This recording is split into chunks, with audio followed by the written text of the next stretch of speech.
네, 안녕하세요. 오늘은 사회문화 현상의 연구 방법과 자료 수집 방법 일부에 대해서 한번 알아보도록 하겠습니다. 이제 이 부분이 사실 1단원에서 가장 어려운 부분이죠. 그래서 어려운 부분이고 문제도 대체적으로 정답률이 한 50% 위아래로 왔다 갔다 하는 것 같아요. 그래서 자 그러면은 먼저 연구 방법이란 자 우리가 뭘 연구하는 거냐 일단 사회문화 현상을 연구하는 방법입니다. 사회문화 현상이 뭔지 저번에 맨 처음 시간에 배웠고 두 번째 시간에는 우리가 뭐 했지? 사회문화 현상을 바라보는 관점에 대해서 한번 알아봤죠. 크게 3개. 자 그래서 일단은 그러면은 그러한 지금 사회문화 현상이 뭔지 알았고 그것에 대한 관점도 알았으면 이거를 어떤 방식으로 연구를 하는가 이걸 한번 알아봐야 될 것 같아요. 그래서 연구 방법에 대해서 먼저 알아보도록 할게요. 일단은 두 가지로 나누면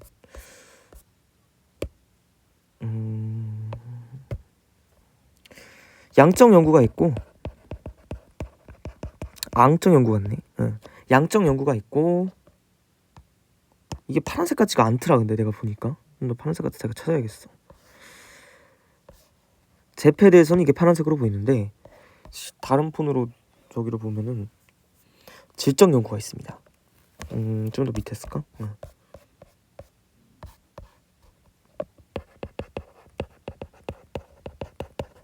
자 그런데 이 두 개가 그러면 어떻게 다르냐 그거잖아요. 그렇죠. 이렇게 크게 두 가지로 나눌 수가 있는 거예요. 그래서 일단은 소개를 먼저 해드리자면 양적 연구가 이렇게 말씀드릴 수 있을 것 같아요. 방법론적 이론론이다.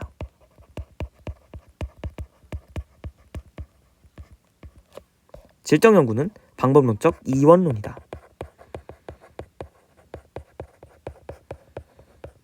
자 이게 무슨 말이냐? 그냥 들었을 때는 뭔 말인지 잘 모르겠잖아. 1원이고 2원이고 뭐 그쵸? 그런데 우리가 맨 첫 시간에 뭘 배웠죠? 자연현상과 사회문화 현상을 배웠습니다. 자 여기서 방법론적 이론론이라는 것은 자 일단 뭐야? 1. 근원이 한 개라는 거야. 어떤 근원? 방법론적 근원. 뭔 소리냐? 자연현상과 사회문화 현상을 연구하는 그런 방법은 한 개다. 즉 자연현상과 사회문화 현상을 연구하는 방법은 한 가지다 라고 보는 것입니다. 우리가 이제 과학혁명이 이제 일어나고 중세시대 때는 모든 것을 사실 예를 들어서 뭐 하늘에서 비가 내린다 아니면 천둥이 친다 이런 걸 다 뭐라 그랬어? 신의 탓이라고 했잖아. 신이 노하셨다 이런 식으로 얘기를 했잖아요. 그런데 자연현상과 사문현상 이렇게 양적 연구를 하게 된 계기가 과학혁명이라는 게 있습니다. 우리가 과학이라는 건 직접 발명을 했고 그렇다면 이 사회문화 현상에도 이런 과학적 방법, 즉 자연현상을 탐구하는 방법을 적용해보면 어떨까라고 생각을 한 거예요. 자 그래서 어쨌든 얘네가 주장하는 방법은 바로 자연현상과 사문현상이 같다. 그래서 즉 우리가 보통 자연현상 하면은 좀 이과 스타일이라고 얘기를 하잖아요. 그래서 대체적으로 무슨 특징이 있냐면 굉장히 일단 특징 쓸게요. 계량화돼 있습니다. 다른 말로 하면은 수치화, 수량화, 뭐 통계화 이렇게 되겠네요. 자, 뭔 말이냐면 어쨌든 우리가 양적 연구를 하기 위해서 조사한 방법이 있을 거 아니야. 그런데 그 조사하는 방법이 뭔가를 수로 나타내는 거, 숫자로 나타내는 그런 계량화, 수치화, 수량화, 통계화가 되겠습니다. 자, 일단 이렇게 봤는데 질적 연구는 그럼 뭐냐? 아까 제가 방법론적 이원론이라고 했잖아요. 여기는 이원론이라는 거야. 뭐야? 자연현상과 사문현상을 탐구하는 방법은 다르다는 겁니다. 다르다는 거예요. 예를 들어서 그러니까 봐봐. 자 얘네는 이렇게 얘기하는 거야. 야 그 사회문화 현상, 자연현상이나 뭐 똑같지 않냐? 그 방법하는 거 방법에 대해서는 똑같지 않냐? 라고 하는데 무슨 소리야. 사회문화 현상, 인간의 가치가 개입되어서 나타나는 현상인데 어떻게 자연현상이랑 같게 취급을 할 수가 있어. 이렇게 바로 얘기하는 게 바로 질적 연구입니다. 그래서 대체적으로 양적 연구는 뭐를 얻으려고 하냐면 좀 예측하기 위해서 어떤 통계적 자료를 통해서 실제 상황을 예측하기 위해서 사용이 됩니다. 자, 그래서 왜 양이냐? 우리가 보통 뭐 양과 질을 따지잖아요. 거기서 나온 말이랑 똑같아요. 왜냐하면은 이게 통계적 확률이라는 게 있죠. 통계적 확률. 자, 어떤 같은 시행을 여러 번 반복하게 되면 사실과 비슷하게 됩니다. 그게 무슨 말이냐면 어떤 시행이 있어요. 시행을 뭐 n번 반복해. 근데 이 n의 횟수가 늘어날수록 실제랑 가까워진다. 즉 양적으로 여러 번 하게 되면은 실제 상황과 비슷하게 된다. 이래서 양적 연구고요. 질적 연구는 어때? 얘네는 일단 많이 못해서 봐봐, 자연현상의 사물현상 다르다고만 얘기했는데 얘는 대체적으로 어떤 느낌이냐면 인간에 대해서 조금 심층적인 이해가 들어갑니다.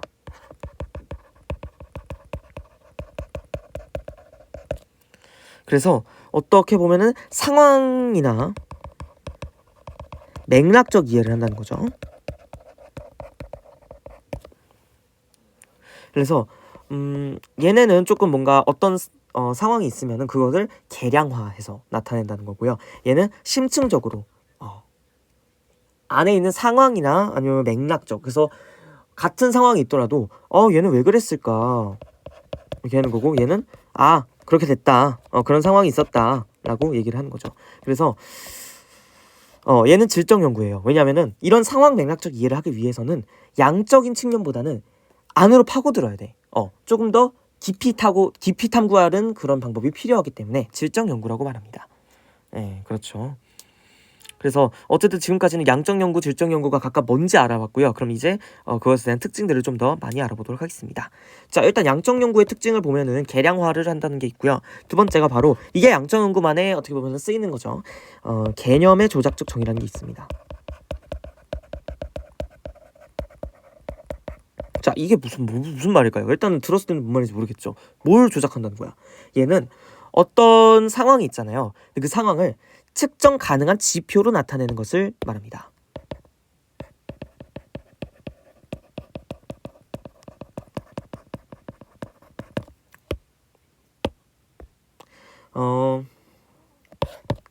우리가 보통 그 측정 가능한 지표를 어떻게 나타내느냐?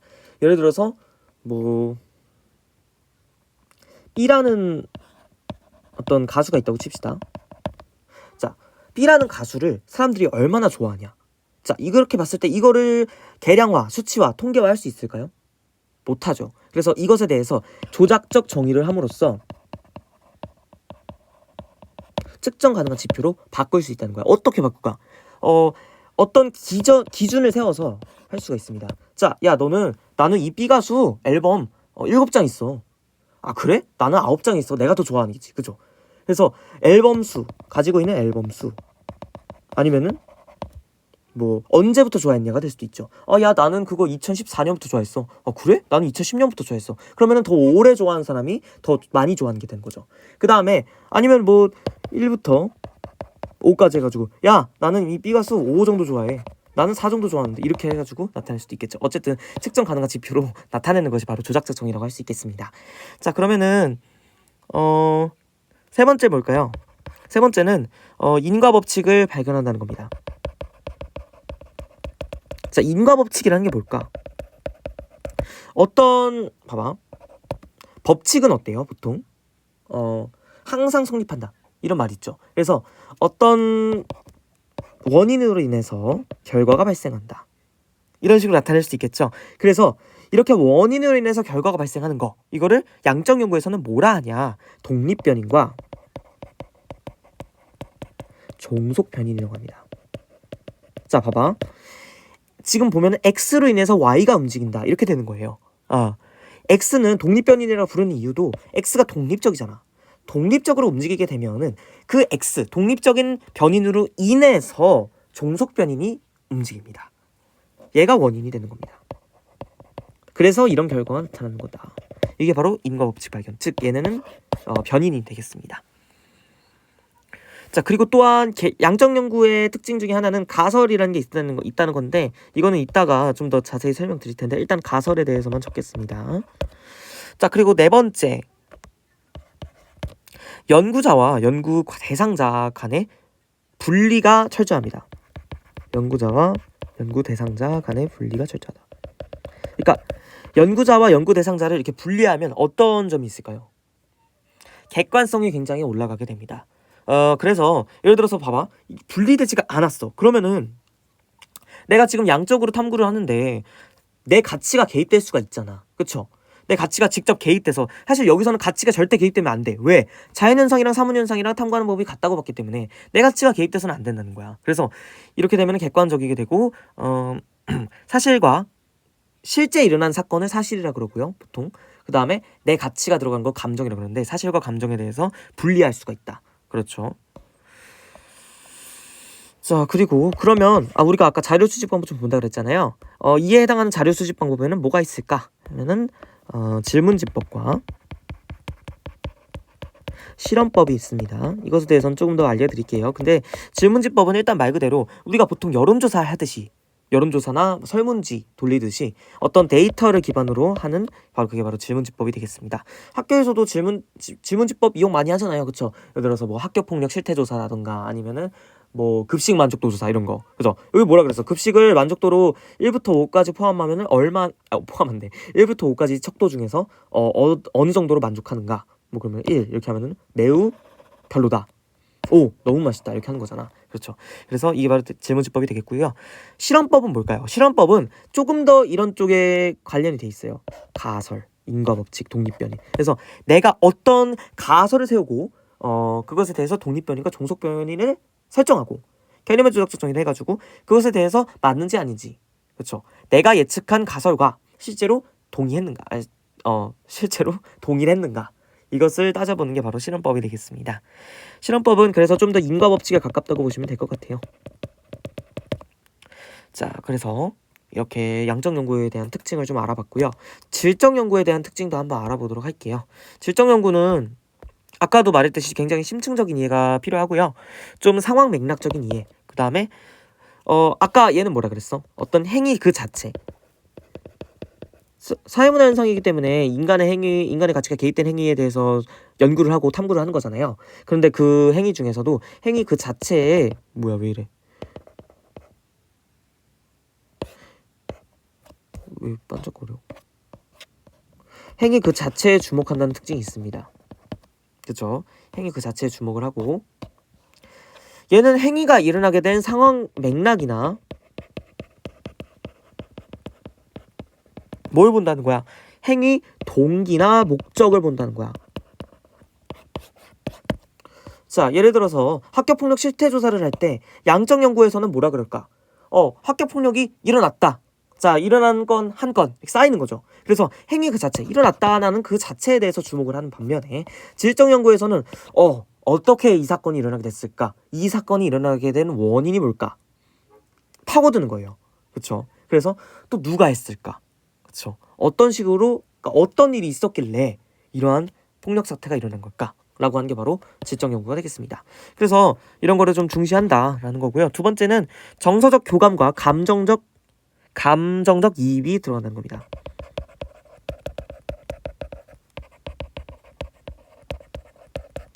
감정이입이 들어갈 수밖에 없는 게요. 사실 아까 예를 들었을 때는 그냥 행위 그 자체에 주목을 하죠. 그 다음에 뭔가 법칙을 발견해야 돼. 그래서 뭔가 이렇게 돼서 이렇게 되는군. 이렇게 딱 결과가 좀 나와야 돼. 그래서 좀 덜 감성적입니다. 그렇죠. 자, 얘는요. 어떤 행위가 일어나게 된 동기와 목적, 그 다음 상황 맥락을 이해하기 위해서는 감정이 들어갈 수밖에 없어요. 왜냐면은 내가 상대방과 어떻게 예를 들어서 뭐 면접법이라고 합시다. 면접법 나중에 알려드리겠지만 앉아서 얘기를 하고 나누고 있어요. 그런데 내가 얘한테 뭔가 감정적으로 열지 않으면은 뭔가 좀 분위기를 허용적으로 열지 않으면은 얘는 이 질적 연구에 참여할 수 없어. 연구 대상자로서. 그래서 뭔가 감정적인 이입이 동반이 되어야지 이 상대 연구 대상자도 뭔가 마음을 털어놓고 이것에 대해서 행위 동기나 목적에 대해서 얘기를 할 수 있기 때문에 그래서 조금 감정이입이 들어갑니다. 그렇죠. 자, 그 다음에 굉장히 중요한 말이 하나 나왔는데요. 자, 직관적 통찰이란 말이 나왔습니다. 이 색깔이 아니었던 것 같은데, 그죠? 다시 쓸까? 이 색깔이 아니었니? 이 색깔이었구나, 그쵸?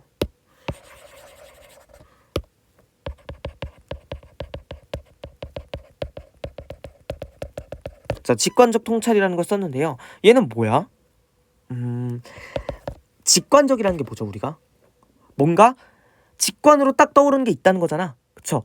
얘는 뭐야? 얘는 일단은 자료를 수집하고 뭔가 결과를 해석하는 데 있어서 조금 오래 걸려. 이 양적 연구 같은 경우는 좀 오래 걸려가지고 아까도 말했죠. 양이 많이 쌓여야지 그게 실제 사실과 비슷하게 된다. 그렇게 얘기했잖아. 그래서 자료를 수집하고 이를 해석하기 위해서는 계량화, 수치화, 통계화 해야 되고 그것에 대한 개념의 조작적 정의를 해가지고 측정 가능한 지표를 만든 후에 실제 자료 수집을 해가지고 그거를 다시 분석을 해가지고 그래서 이제 결과가 딱 나와야 되는데 질적 연구는 어떠냐면 직관적 통찰이라는 게 자료를 수집하는 즉시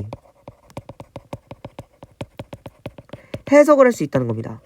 자료를 수집하는 즉시 내가 이걸 딱 떠올라가지고 이렇게 되는 거구나, 이런 동기가 그랬구나, 왜 그랬구나, 목적이 이랬구나 라고 알 수가 있다는 거. 그게 바로 직관적 통찰이고요. 직관적 통찰이란 말이 나오면 바로 질적 연구인 거 아셔야 돼. 그죠? 그렇습니다. 자, 그 다음에 세 번째. 아까 뭐라 그랬죠? 연구자와 연구 대상자 간에 엄격한 분리가 일어나는 건 바로 양적 연구였죠. 하지만 얘는 반대입니다. 연구자와 연구 대상자가 있을 때 서로 상호작용한다는 특징이 있어요. 이거에서 뭐라 그러냐면은 상호 신뢰감이라고 하는 발음이 안 돼. 상호 신뢰감이라고 하는데 얘를 우리가 뭐라 그러냐면 라포 형성 또는 라포르 이렇게 부릅니다. 우리가 라포란 말 많이 쓰잖아요. 그렇죠? 라포를 이렇게 부르는데요. 상호 신뢰감을 형성함으로써 아까도 말했듯이 뭔가 감정이입이 들어가야지 연구 대상자가 뭐 입을 열 거 아니야. 그쵸? 그래서 이런 좀 뭔가 분위기를 좀 뭔가 개방적 분위기라 그럴까요? 개방적이라 그러면 안정적인 분위기? 안정적인 분위기를 만들어가지고 연구자와 연구 대상자 간에 상호 신뢰감이 생기고, 그러면 상호 신뢰감이 생기면은 어떻게 되겠어? 연구 대상자가 조금 더 이런 질적 연구에 참여하는 어떻게 보면은 참여하게 되는 확률이 좀 더 올라가겠죠. 오늘 말을 좀 못하네 제가. 저번 시간에 제가 굉장히 신나게 말을 했던 것 같은데 오늘은 그만큼은 안 나오는 것 같습니다. 자, 그래서 끝났어요 이제. 질적 연구의 대표적인 자료 수집 방법이 뭐가 있을까 하면은 면접법이 있고요, 참여 관찰법이 있습니다. 자, 면접법은 나랑 연구 대상자 간에 뭔가 심층적인 대화를 통해서 뭔가를 얻는 거죠. 그게 바로 면접법이고요. 심층적인 대화. 그래서 이럴 때 가장 중요한 게 이런 안정적 분위기란 말이야. 그렇죠? 참여 관찰법은 뭘까요? 내가 직접 참여하는 거야. 이들의 좀 어떤 주관적 세계에서 함께 참여해서 함께 생활하는 걸 말합니다. 이게 바로 면접 참여 관찰법이었고요. 자, 그러면 이제 자료 수집 방법을 좀 더 알아보도록 하겠습니다. 자, 일단 자료 수집 방법에 대표적으로 우리가 5개가 있다고 알고 있죠. 모르는구나. 처음 배우는구나. 자, 어쨌든 자료 수집 방법에는 양적, 질적으로 나눠보고 그 다음에 둘 다 쓸 수 있는 거로 알아볼게요. 자, 양적 아까 뭐 있다 그랬지? 질문지법, 실험법,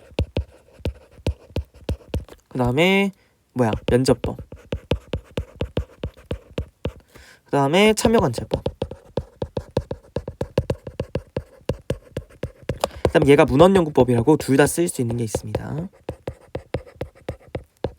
자, 질문지법은 뭐라 그랬어 아까? 내가 구조화된 질문지를 이용해서 구조화된 질문지 중요하죠.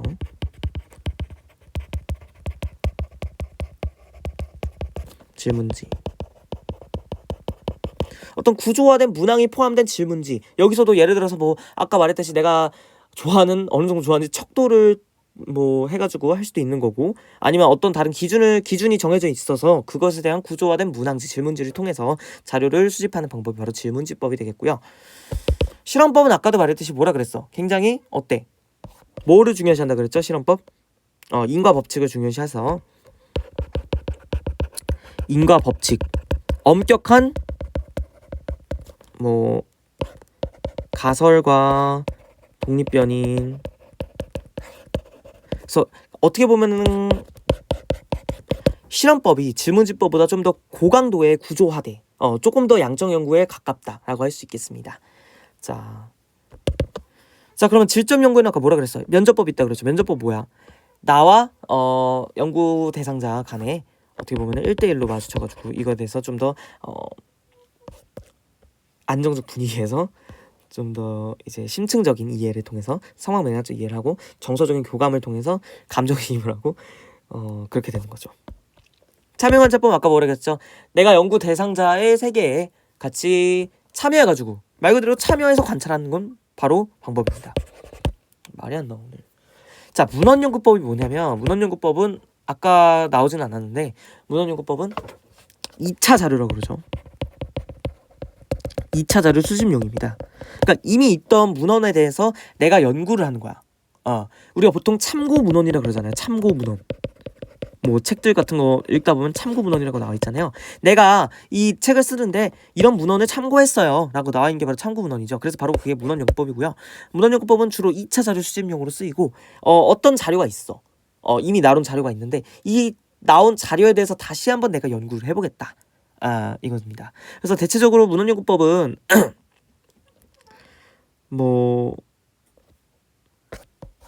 대체적으로 문헌연구법은 선행연구 검토할 때도 쓰입니다. 자, 내가 어떤 연구를 하려고 해. 그런데 이전에 나와 같은 어쨌든 전에 있던 연구에 대해서 검토를 해보는 것도 있을 수 있겠죠. 그래서 그 단계가 이따가 나올 텐데 선행연구 검토 단계에서도 문헌연구법이 많이 쓰인다라는 것입니다. 자, 그러면은 이런 게 모두 있는데 양적 질적 나눠봤을 때 양적만 되는 거, 질적만 되는 거 그런 거 좀 알아보도록 하겠습니다. 자, 먼저 양적 질적 둘 다 되는 것도 있을 수 있겠죠. 양적 질적 둘 다 되는 거는 자, 이건 외워두셔야 돼. 경험적 자료로 쓰일 수 있다. 이거는 좀 중요하니까.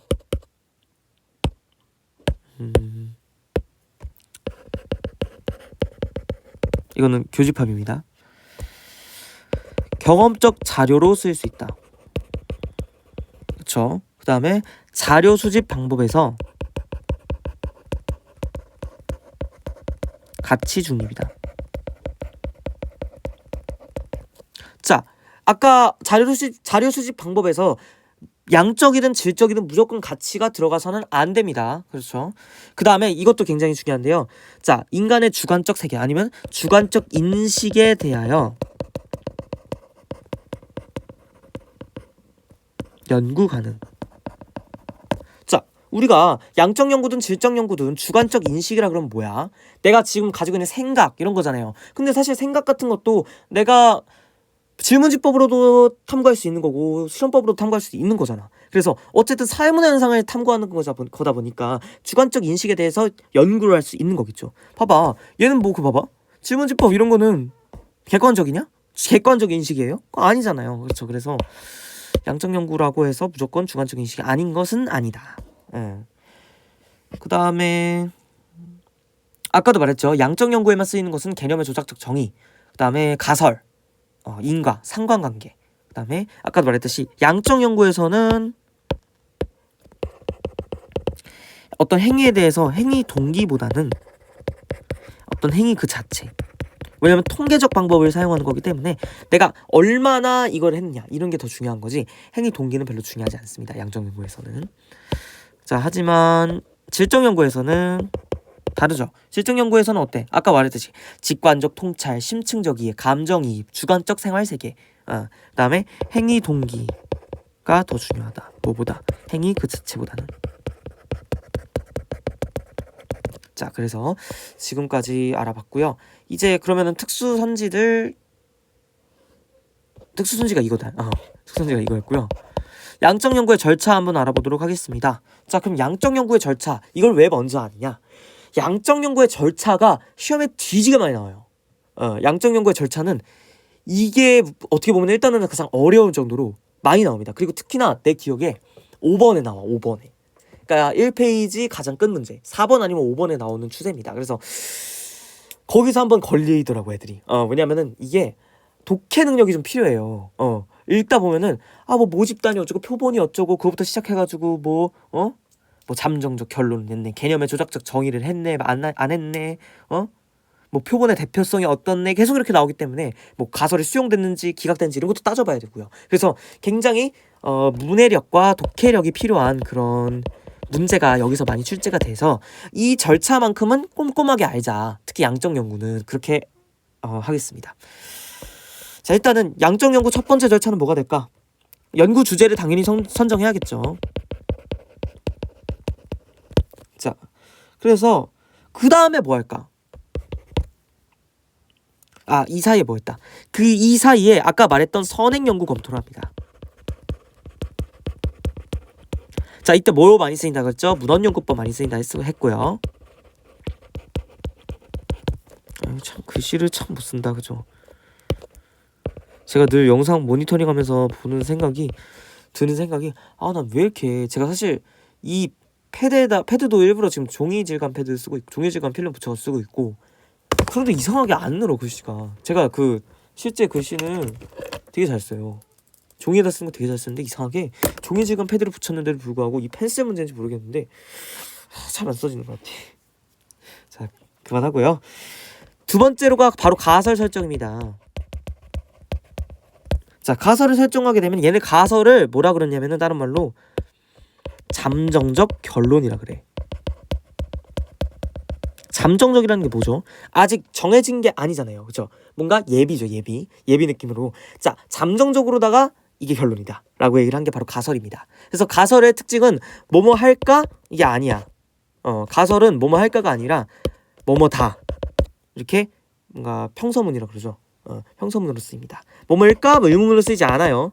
그거는 가설이 아니야. 뭐뭐일 것이다 라고 하는 게 바로 잠정적 결론인 가설이죠. 자, 그럼 세 번째 보겠습니다.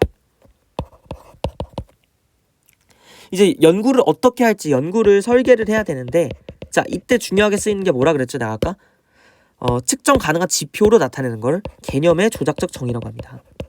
자, 이거를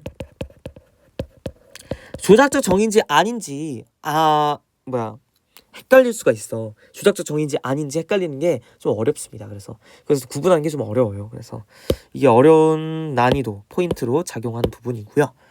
그거는 이제 그것에 대한 문제는 다음 시간에 알아보도록 하겠고요. 사실 이거는 다음 시간에 어떻게 보면 연장선이죠.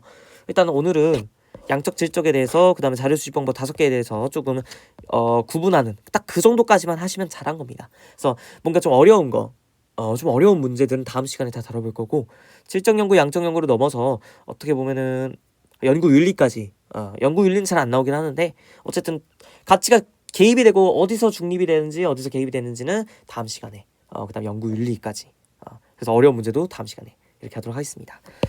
자, 그래서 연구 설계, 개념의 조작적 정의까지 했으면 다음 뭐 할까? 그럼 실제로 자료 수집을 해야겠죠. 실제 자료 수집을 질문지법, 실험법, 그 다음에 아까 문헌연구법 내가 뭐라 그랬어? 양적 연구, 질적 연구 둘 다 쓸 수 있다 그랬죠? 여기서도 문헌연구법 쓸 수 있습니다. 자, 그럼 자료 수집을 했으면 자료를 어떻게 해야 돼? 자료를 분석해야 될 거 아니야. 내가 아까 뭐라 그랬어? 자료 분석할 때 어떻게 한다 그랬죠? 통계적 분석을 한다 그랬죠. 뭐 어떻게 해서 수치화, 계량화, 통계화, 수량화 해가지고. 자, 그 다음에 가설을 세웠으면 가설을 어떻게 됐어? 검증해야겠죠. 자, 가설이 검증되었음을 검증이 어떻게 됐냐? 에는 두 가지로 나뉘겠죠. 검증이 됐으면 수용이라 그러고요. 되지 않았으면 기각이라 그럽니다. 그렇습니다. 둘 다 검증은 된 거야. 둘 다 검증은 된 건데 수용된 거는 뭐야? 가설과 실제 실험 결과와 실험이 아니라 이 양적 연구 결과와 일치하는 경우. 그렇죠? 기각은 뭘까? 가설과 내 양적 연구 결과와 일치하지 않는 경우겠죠. 꼭 실험법만 쓰이는 거 아니라서 제가 실험이란 말에 아니라고 한 겁니다. 자, 다음은 뭘 하겠어? 뭐 결론 도출해야죠. 결론 도출하는 데 있어서 일반화라는 과정을 들어가게 되는데, 일반화에서 가장 중요한 게 뭘까요? 이것도 좀 나올 텐데, 우리가 일단은 조사하고자 하는 대상의 전체 조사하고자 하는 대상을 우리가 모집단이라고 그러죠. 모집단. 그렇습니다. 그러면 실제 이 모집단을 다 조사할 수는 없잖아. 그렇죠? 그래서 이 모집단 안에서 내가 실제로 끌어와서 실제로 조사한 집단을 우리는 표본이라고 합니다. 표본. 자, 그래서 여기서 뭐가 중요하냐면 표본의 대표성이 굉장히 중요하죠. 자, 예를 들어서 모집단이 대한민국 국민이야. 자, 그렇지만 우리가 대한민국 국민을 모두 다 조사할 수는 없잖아요. 그래서 서울 시민들만 조사했어. 자, 서울 시민은 표본이 되겠지만 이게 표본의 대표성을 확보한다고 할 수 있을까요? 아니지. 왜냐면 봐봐. 대한민국 국민 안에서 서울시만 조사했기 때문에 어떤 지역적으로 표본이 모집단을 대표한다고 할 수 없는 거잖아. 그쵸? 그래서 예를 들어서 대한민국 국민은 너무 방대하니까 오케이, 청소년이라고 칩시다. 청소년. 청소년을 조사한다고 했는데 서울 지역에 사는 청소년만 조사한 거야. 그럼 지역적으로 이 모집단을 대표할 수가 없잖아, 이 표본이. 그쵸? 그래서 그것도 그렇고 성별. 자, 청소년인데 남학생만 조사를 한다거나 여학생만 조사를 한다 그러면 안 되잖아. 그렇죠? 그리고 연령. 사실 우리가 청소년만 하면은 뭐 고등학생만 해당되는 건 아니잖아요. 중학생도 있을 수 있고. 그렇죠? 그래서 이런 측면에서 표본의 대표성을 띠는지 이 표본이 모집단의 대표를 할 수 있는지, 모집단을 대표할 수 있는지에 따라서 달라지게 됩니다. 그래서 일반화라는 게 이런 겁니다. 네, 지금까지 개념을 좀 알아봤고요. 이제 문제풀이, 기출문제풀이를 한번 해보도록 하겠습니다. 문제는 총 3개인데 퍼즐형 오늘도 하나 갖고 왔어요. 퍼즐형. 저번 시간에 제가 퍼즐형 기갈상 해줬는데 어떠셨나요? 퍼즐형은 일단 좀 대놓고 들어가 봐야 돼. 한번 질러 봐야 돼. 그게 바로 퍼즐형 문제이고요. 나머지는 올해 수능, 그 다음에 재작년 수능을 한번 갖고 왔습니다. 올해 아니죠? 작년 수능, 그 다음에 3년 전 수능을 한번 갖고 와봤습니다. 자, 갑은 청소년이 휴대전화에 부여하는 의미를 파악하기 위해 땡땡 고등학교 학생의 일상생활을 관찰한 연구기관의 보고서를 분석하였다. 자, 여기서만 봐서 이거 뭐 분석했다, 오케이 하고 넘어가면 안 된다는 거야. 왜? 여기서 뭔가 하나 더 떠올려야 되는데, 봐봐. 일상생활을 관찰한 연구기관의 보고서라는 게 뭐야? 이미 쓰여 있다는 거야.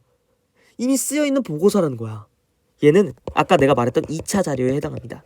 이미 있는 거야. 그래서 얘를 분석했다는 거 뭐야? 얘를 연구했다는 거죠. 문헌연구법이 되겠습니다. 자, 여기서 좀 찾아내야 돼요. 이후 휴대전화 의존도가 높은 학생에게 질문하여 사용 용도와 중독 증상 등에 대한 이야기를 깊이 있게 나누고 이 과정을 녹음함. 깊이 있게 나누고, 질문하여 깊이 있게 나눈다. 심층적 이해. 아까 뭐라 그랬죠? 야, 질적 연구인데 그 안에서 뭐야? 우리가 지금 이 학생의 세계에 들어가서 같이 참여를 하고 있는 걸까요? 아니잖아요. 그렇죠? 그래서 얘는 면접법이 되겠습니다. 봐봐, 심층적으로 이야기를 나눴대잖아. 면접법이 되겠죠. 을은 팬덤 문화 연구를 위해 별별 야구단의 팬클럽에 가입하여 6개월간 회원들과 경기를 관람하여 그들의 대화와 응원 모습을 기록함. 이후 아이돌 팬클럽의 열성 팬을 대상으로 그들만의 친밀한 관계를 형성한 경험을 직접 듣고 심층적인 자료를 얻음. 누가 봐도 이건 질적 연구만 쓰였다. 그런데 봐봐, 야구단의 팬클럽에 가입하여, 자, 연구를 위해 야구단의 팬클럽에 가입하여, 즉 뭐야? 참여관찰법이 쓰였다. 내가 연구를 위해서 이 어떤 한 집단에 들어가가지고 지금 하는 거잖아. 그쵸? 집단에 들어가가지고 뭐 같이 응원 모습, 대화 이런 거를 보고 기록했대잖아. 또 뭐야? 열성 팬의 대상으로 친밀한 관계를 형성한다. 아까 뭐라 그랬어? 우리가 라포 형성해야 된다 그랬죠. 그 다음에 직접 듣고 심층적인 자료를 얻었다. 면접법이죠. 자, 병은 대학생의 정치 성향과 정치 참여 연구를 위해 대학생 500명을 대상으로 구조화된 문항. 자, 아까 구조화된 문항이 뭐라 그랬어? 질문지라 그랬죠. 질문지에 응답하도록 함. 질문지법. 또한 선거 관련 기관이 발간한 대학생 정치 성향 면접 조사 자료집을 분석하였다. 이미 있는 자료집을 또 분석한 거다. 문헌연구법. 자, 다 했습니다. 우리가 2개씩 나왔는데요. 볼게요. 자, 갑과 달리 을은 표준화된 도구로 대량의 자료를 획득하기 용이한 자료 수집 방법을 사용. 자, 아니잖아. 얘는 뭐야? 표준화된 도구로 대량의 자료를 획득하기 용이한 자료 수집 방법 뭐야? 표준화된 도구 대량의 자료 획득 뭐야? 질문지법이 되겠습니다. 그리고 내가 아까 얘기 안 했나? 얘기 안 한 것 같은데. 일단 끝내고 얘기하시죠. 네, 이 문제 풀고 좀 더 문제 많이 나오는 거 조금만 더 해드릴게요. 병과 달리 갑은 인위적으로 통제된 상황에서 변수의 효과를 관찰하는 자료 수집 방법을 사용하였다. 자, 지금 여기 문헌연구법과 면접법이 있죠. 그쵸? 그런데 이게 인위적으로 통제된 상황에서 변수의 효과를 관찰하는 자료 수집 방법이에요? 아니잖아. 그쵸? 갑과 을 모두 현지에서 연구 대상자와 함께 생활하며 관심을 갖는 연구 현상을 관찰하는 자료 수집 방법 뭐야? 참여관찰법인데 참여관찰법은 을만 쓰였죠. 갑과 병 모두 기존의 연구 결과물을 자신의 연구에 활용하는 자료 수집 방법. 이거 뭐야? 문헌연구법 얘기하는 것 같은데 문헌연구법은 갑과 병 모두 사용했죠. 4번이 정답이 되겠고요. 을과 병 모두 연구 대상자와의 정서적 교감 형성을 중시하는 자료 수집 방법을 사용하였다. 면접법은 을만 사용하였죠. 정답 4번이 되겠고요. 제가 뭐 얘기하려고 그랬냐면은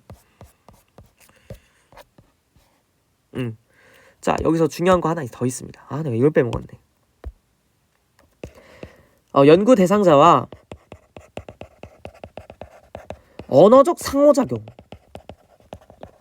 자, 근데 이거는 뭔 말이냐면 연구 대상자와 나와 뭔가 언어적으로, 그게 글이든 말이든 언어적으로 상호작용할 수 있는 건 뭐가 있을까요? 생각을 해보세요. 자, 질문지법은 질문지 자체가 언어입니다. 글이잖아요. 질문지법으로 인해서 그거를 내가 보고 이렇게 틱틱 하는 거잖아. 그렇죠? 그래서 질문지법은 언어적 상호작용이 되겠고요. 또 뭐가 있어요? 면접법이 있습니다. 면접법은 직접 말을 하는 거잖아. 얘는 글이고요. 얘는 말입니다. 그렇게 보시면 될 것 같아요. 이거 중요하고, 그 다음에 문맹자에게 사용할 수 있는 것, 그 다음에 사용하기 곤란한 것. 일단은 문헌연구 빼고 참여관찰 빼고, 참여관찰을 빼지 마시죠. 문헌연구 빼고 4가지 중에서 분류를 하자면 문맹자에게 사용 곤란한 건 뭐가 있을까? 질문지법. 글을 모르는데 어떻게 이 질문지법을 할 수 있겠느냐. 사용 가능한 거는 말을 할 수 있으니까 면접법. 그 다음에 이들의 생활세계에 같이 참여해서 연구할 수 있으니까 참여관찰법. 이렇게 보겠습니다. 자, 이제 드디어 퍼즐형 문제인데요. 퍼즐형 문제라고 해서 너무 쫄 건 없어요.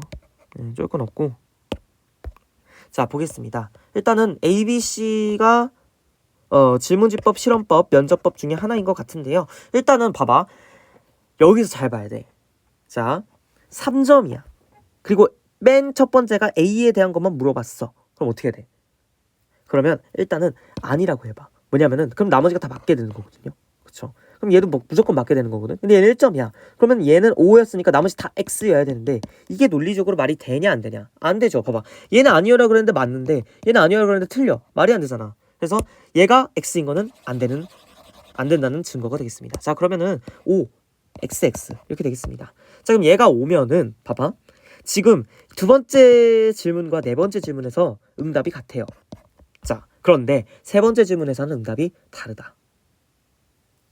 이게 무슨 말일까요? 자, 이거를 통해서 뭔가 알 수가 있어요. 봐봐. 세 번째 질문에 만약에 얘가 맞고 얘가 틀려. 그렇게 하지 마시고 일단 세 번째 질문에 얘가 틀리고 얘가 맞아.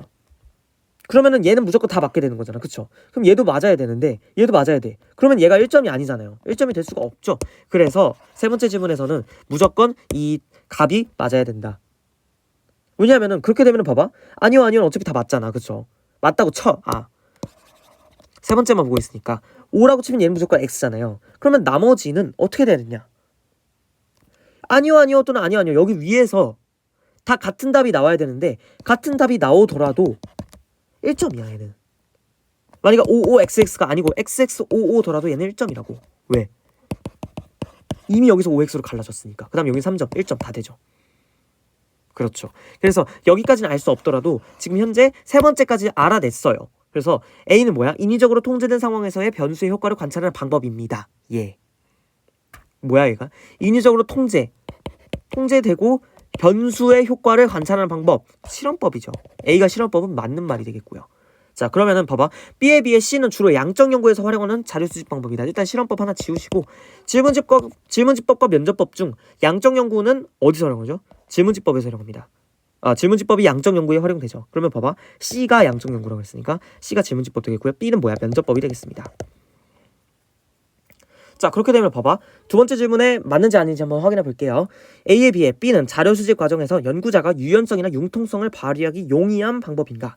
A는 양적 연구에 활용되는 실험법이고요. B는 질적 연구에 활용되는 면접법이죠. 질적 연구가 양적 연구보다 연구자가 유연성이나 융통성을 발휘하기 용이하죠. 당연한 거야. 근데 아니오래. 틀렸어요. 자, 그러면 얘가 틀렸으면 무조건 얘는 맞아야 돼요. 가가 뭔지 모르겠지만 아니오가 맞아야 돼. 그러면 가는 틀린 말이 돼야 돼요. 틀린 질문이 돼야 돼요.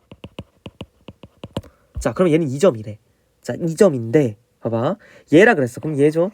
근데 아니요가 맞는데 얘라 그랬어. 그럼 틀렸죠. 그러면 2점은 어떻게 나와? 기억이 무조건 얘여야 돼. 왜냐면 아니요였는데 틀렸다 그랬으니까. 그렇죠. 일단 지금까지 나온 거는 가는 틀린 질문이어야 되고 기억은 얘여야 된다. 자, 그럼 한번 문제 풀어보도록 할게요. 기억은 아니요이다. 틀렸죠. 여기서 틀렸어. 기억은 얘야 무조건. 기억이 아니요가 될 수 없어요. A에 비해 B는 실험법에 비해 면접법은 독립변수와 종속변수의 관계를 검증하는 연구에 적합하다. 독립변수와 종속변수의 관계를 검증하는 연구, 이 자체가 실험법인데 실험법은 A잖아. 그치, 틀렸죠. B와 달리 면접법과 달리 질문지법은 조사 대상자의 언어적 상호작용이 필수적이다. 내가 아까 말했잖아. 언어적 상호작용이 필수적인 거는 면접법, 질문지법 둘 다 된다. 틀렸죠. C와 달리 질문지법과 달리 실험법은 조사 대상자의 주관적 인식을 파악할 수 있다. 내가 아까 말했죠. 말 안 했나? 말하지 않았어요? 말했죠? 둘 다 되는 거. 주관적 인식. 조사 대상자의 주관적 인식은 모든 자료 수집 방법이 다 활용할 수 있습니다. 왜냐하면 우리는 사회문화 현상을 연구하는 방법을 배우고 있기 때문에 사회문화 현상은 대체적으로 주관적 인식이 들어갈 수밖에 없어요. 그래서 주관적 인식을 파악할 수 있는 방법이라 하면 모든 자료 수집 방법을 찾아주시면 되겠습니다. 그래서 아니고요. 가에는 아까 뭐라 그랬어? 틀린 말이 들어가야 된다고 그랬죠. B에 비해 면접법에 비해 질문지법은 소수의 응답자로부터 깊이 있는 정보를 수집하기에 용이한 방법인가가 들어갈 수 있다. 아니잖아. 틀린 말이 들어가야 된다는데 틀린 말이 써있네. 5번이죠. 왜 아니야? 왜 아니야? 질적 연구가 양적 연구보다 좀 더 소수의 응답자로부터 깊이 있는 정보. 왜 질이겠어? 좀 더 퀄리티가 좋아야지. 깊이 있는 정보를 수집해야지. 그게 바로 질적 연구라 그랬잖아요. 그래서 질적 연구인 면접법이 양적 연구인 질문지법보다는 조금 더 깊이 있다 라고 해서 정답은 5번이 되겠습니다. 양적 연구의 질문지법보다는 질적 연구의 면접법이 좀 더 깊이 있죠. 예. 자, 다음은 이제 6번은 사실 어떤 한 자료 수집 방법 때문에 애들이 많이 낚였어요. 예, 이 문제는 사실 이때 수능이 참 그런 게 많아요. 정답률 3% 나온 문제도 있고. 그래서 한번 보겠습니다. 자료 1은 가불의 연구 사례이고 자료 2는 갑이 사용한 자료 수집 방법 A와 을이 사용한 자료 수집 방법 B의 일반적인 특징을 연결하여 A, B의 공통점 및 차이점을 나타낸 것이래요. 자, 자료 1을 볼게요. 자, 갑은 도시 재생 사업이 지역 공동체 복원에 미치는 영향을 파악하기 위해 최근에 재생 사업을 추진한 땡땡 지역의 도심 재생 사업 위원회가 지역 주민 300명을 대상으로 실시한 설문조사 자료집을 분석하였다. 자, 설문조사 자료집 자체가 뭐야? 이미 나와 있는 자료야. 얘는 뭐야? 이미 있는 2차 자료이기 때문에 얘를 다시 분석하였다. 엄청 중요하죠. 왜? 봐봐. 자, 설문조사 자료집만 보면은 야 이거 질문지법이네. 그 다음에 이거 뭐라 그랬어? 설문조사에 사용된 질문지에는 도심 재생 사업 효과의 평가 및 주민 만족도, 사업 후 이웃 간 협력과 신뢰 정도를 묻는 문항이 포함되어 있다. 이거는 솔직히 말하자면은 좀 과하다. 그렇습니다. 그냥 봐봐. 분석한 거면은 문헌연구법이거든. 2차 자료를 쓴 거니까. 질문지법 아니에요. 그렇죠. 자, 그래서 A는 문헌연구법이 되겠습니다. 참 어이없죠. 이것 때문에 애들이 많이 다 털렸어. 을은 토론학습 방식이 문화권에 따라 차이가 있는지 파악하기 위해 한국과 미국에서 학급당 학생 수가 동일한 중학교 학급을 한 개씩 선정하였다. 그리고 각 교실에서 나타나는 학생 간 토론과 관련한 다양한 대화 상황을 직접 관찰하고 토론학습이 어떻게 이루어지는지 자세히 기록하였다. 직접 참여해서 관찰했다. 이 말이죠. 참여관찰법이 되겠고요. 자, 그러면은 여기 특징을 한번 알아보도록 하겠습니다. 다수의 응답자를 대상으로 실시하는데 적합하다. 문헌연구법인데 응답자가 있어요? 없죠. 기존 연구 동향이나 성과를 파악하는데 적합하다. 적합하죠. 이게 그냥 바로 문헌연구법이란 말 아닙니까? 그렇죠? 나는 뭐야? 참여관찰법이면 질적연구죠.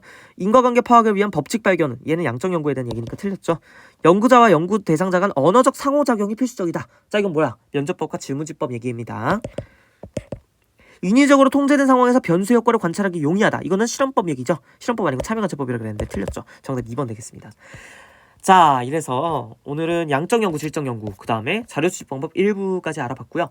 나머지 내용에 대해서는 조금 더 어려운 문제, 그 다음에 가치가 개입되는지 안 되는지, 그 다음에 양적 연구에 대해서 조금 더 실험법에 대해서 과정을 좀 더 알아보고, 그 다음에 그것에 대한 어려운 문제도 조금 더 풀어볼 건데요. 그거는 다음 시간에 하도록 하겠습니다. 감사합니다.